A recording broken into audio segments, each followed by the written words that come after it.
حضرت ایوب علیہ السلام کا قصہ۔ قرآن حکیم میں حضرت ایوب علیہ السلام کی کہانیوں کے ایک دوسرے پیرائے میں بیان کی گئی ہے۔ یہ کہانی اللہ تعالیٰ کی اپنے مومن، صابر اور شاکر بندوں اور محبوب انبیاء علیہ السلام پر نعمتوں کے مناظر میں سے ایک منظر ہے۔ حضرت ایوب علیہ السلام کے پاس چوپائے، مویشیاں اور کھیتی باڑی وافر مقدار میں تھی۔ اولاد پسندیدہ تھی۔ ان سب چیزوں میں انہیں آزمایا گیا۔ سب چیزیں بالکل ختم ہو گئی، پھر انہیں جسمانی طور پر آزمائش میں مبتلا کیا گیا۔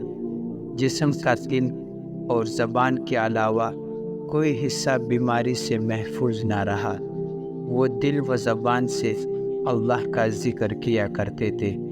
وہ شہر کے ایک کونے میں تنہا چھوڑ دیے گئے۔ لوگوں میں سے کوئی بھی ایسا نہ رہا جو اس پر رحم کھائے، سوائے اس کی بیوی کے جو اس کی دیکھ بھال کرتی تھی۔ آخر ایک دن وہ بھی محتاج ہو گئی۔ وہ ان کی وجہ سے لوگوں کا کام کاج کیا کرتی تھی۔ اس سب کچھ کے باوجود وہ صابر و شاکر تھے۔ ان کی زبان ذکر و شکر سے تر رہتی۔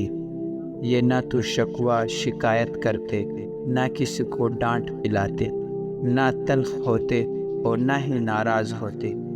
وہ اس حالت میں کئی سال مبتلا رہے اور بنی اسرائیل کے کوڑے کرکٹ کے پاس پڑے رہے اور کیڑے ان کے جسم میں چلتے پھرتے رہے۔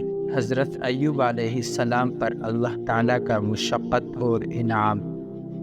جب وہ آزمائش پوری ہو گئی جس کا اللہ تعالیٰ نے ارادہ کیا تھا، اور جب وہ آزمائش پوری ہو گئی جس کے ذریعے درجہ کمال تک پہنچانے، درجات کی بلندی اور تقدیر پر راضی ہونے کے اظہار کا ارادہ کیا تھا، اللہ تعالیٰ نے ان کے دل میں دعائیں مستجاب کا الہام کر دیا، جس میں ان کی عاجزی اور درماندگی ظاہر ہوئی، اور جس سے یہ ثابت ہو رہا تھا کہ اللہ کے سوا کوئی پناہ گاہ نہیں، وہ ہر چیز پر قادر ہے۔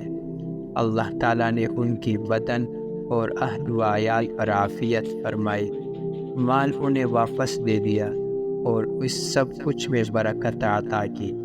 اللہ تعالیٰ ارشاد فرماتے ہیں، اور ایوب کو یاد کرو جب اس نے اپنے رب کو پکارا کہ مجھے بیماری لگ گئی اور تو ارحم الراحمین ہے۔